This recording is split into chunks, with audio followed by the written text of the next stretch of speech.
Dear Patriots, before the news starts, please subscribe to our patriotic channel by clicking the subscribe button. Give us a thumbs up to this video.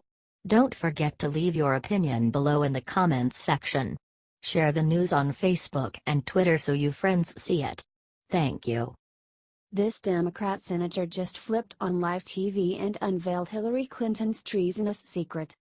You can hear the word on the wind, and the word goes a little like this. Check this out.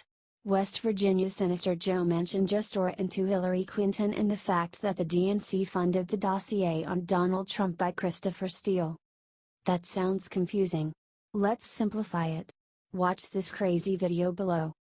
This means that the DNC and Hillary Clinton colluded to create the document that was then used to assign Special Counsel Mueller. Steele relied on Russian sources along with some senKremlinilin official. It is very possible now that Clinton cash went to Russian operatives that helped develop the dossier, says the Daily Caller. See more, see what Jeff Sessions did yesterday that Hillary Clinton hates even more. Share this if think that it is time for the DNC and Hillary Clinton to pay for their crimes. They have been caught red-handed colluding with the Russians. Get this out there now.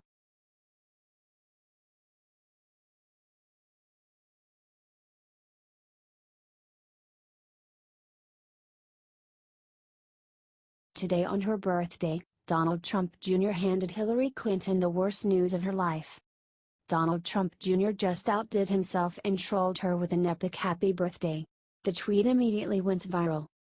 The gag order against the FBI informant that has information that shows that Hillary Clinton's State Department took bribes from the Russians to make the Uranium One deal happen. Here is what Jim Hoft from the Gateway Pundit wrote.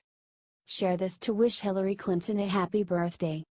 This woman needs to be put away for this. If some people in this country can get away without justice, then there are no laws at all.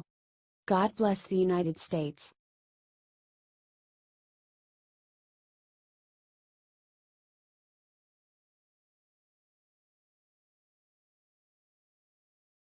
This is the only poll that matters this year, and it shows Trump winning big. Trump was king of the ballot box in 2016, and he still is in 2017. After a chaotic year of elections in 2016, this year has been relatively quiet. Only a few races were held this year, thanks mostly to cabinet appointments made by Donald Trump. Democrats tried to use these races as referendums on Trump and failed badly. Republicans held every seat despite the millions of dollars funneled into the opposition. So Democrats have stopped spotlighting these post-Trump races, because Trump continues to win. But there's one major race left this year, and it was supposed to be a nail-biter. The Virginia governor's race between Republican Ed Gillespie and Democrat Ralph Northam has been close all year. Then, in early October, Donald Trump endorsed Gillespie. He's now up by 8 points, according to the Daily Caller. The media like to call Trump toxic, but the opposite is true. With only 2 weeks left to go, Gillespie looks like a shoo-in, and he has Donald Trump to thank. Comment Trump wins. And share if you think Trump is still a winner. Because Trump wins where it matters.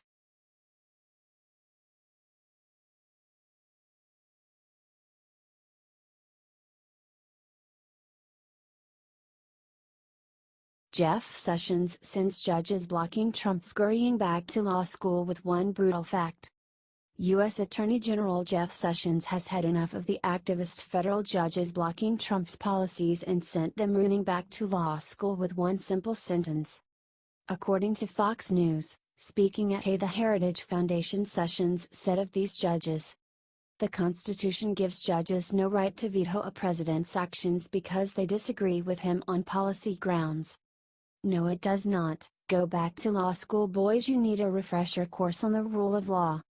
Today, more and more judges are issuing these lawless nationwide injunctions, and in effect, single judges are making themselves super legislators for the entire United States, Sessions added to devastating effect. We have nearly 600 federal district judges in the United States, each with the ability to issue one of these overreaching nationwide orders. Correct. The judicial branch does not make key laws. And if these judges do not know that, then they should not be on the bench. We either have rule of law or we do not. Sessions went after one judge in particular for his egregious violations, Judge Nicholas Garofas, who said Trump's order on DACA was heartless, rather than discuss the legality of the order. Rather than address that question, the court said the government can't come into court to espouse a position that is heartless. He didn't say it was unlawful. He said, "I don't like your policy."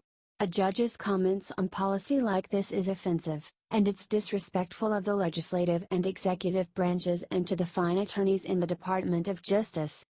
Wow. If you agree with Jeff Sessions and the rule of law and the U.S. Constitution, share this everywhere.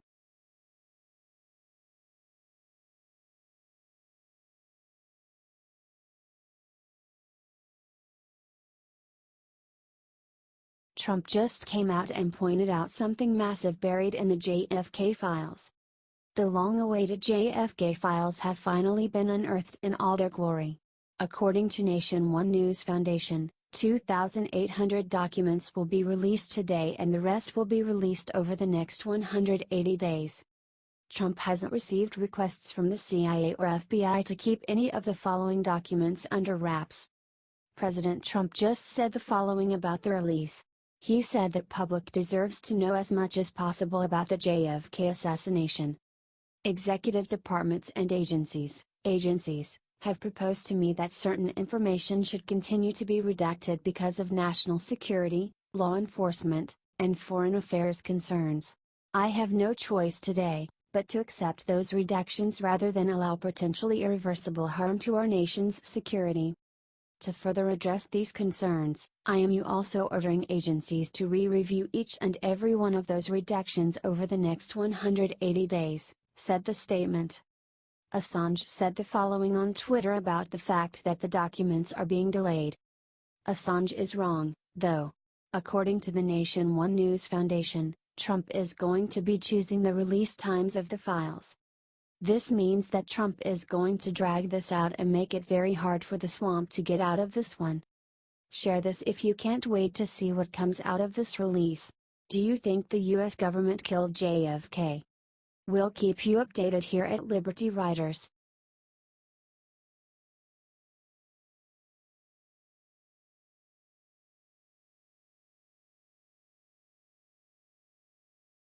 Moments ago, Trump left the room in tears when he revealed his heartbreaking secret. President Trump gave an incredible speech Thursday evening declaring the opioid epidemic a national crisis. During his speech, the president invoked the memory of his older brother Fred Trump Jr., who died from alcoholism at the young age of 43 in 1981. It was a tender moment for a president who is usually known for his brashness and tough talk. He said, "I learned myself. I had a brother Fred. Great guy. Best looking guy, best personality, much better than mine. But he had a problem with alcohol. And he would tell me don't drink. Don't drink." He was substantially older, and I listened to him, and I respected him. But he would constantly tell me don't drink. He would also add don't smoke. But he would say it over and over and over again. And to this day I've never had a drink, and I've had no longing for it, I've had no interest in it, I've never had a cigarette. I had somebody to guide me. And he had a very tough life. He was a strong guy, but it was a tough thing that he was going through.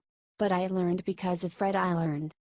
It was incredibly moving of President Trump to talk about his brother's death so frankly. After suffering through such a terrible personal tragedy, the president seems to understand the plight of American families caught up in addiction all over the country. President Trump promised a new advertising campaign against drug use that would emphasize the importance of never even starting. If we can teach young people and people generally not to start, it's really easy not to take them. And I think that's going to end up being our most important thing, really tough, really big, really great advertising. So we get to people before they start. The opioid epidemic is taking this country by storm. Overdose deaths involving prescription opioids have quadrupled since 1999. It is a national disaster of unmitigated proportions. President Trump is right, we need to help those who are addicted, but as his brother Fred told him, the best way to stop is to never start. This message is important, So share it out thousands of times and maybe someone who is also struggling will read it. HT Daily Mail.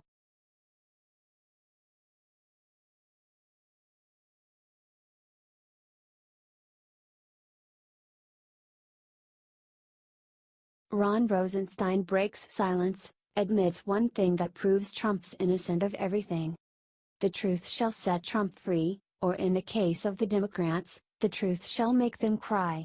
The left has gone all in on Bob Mueller's Russia investigation.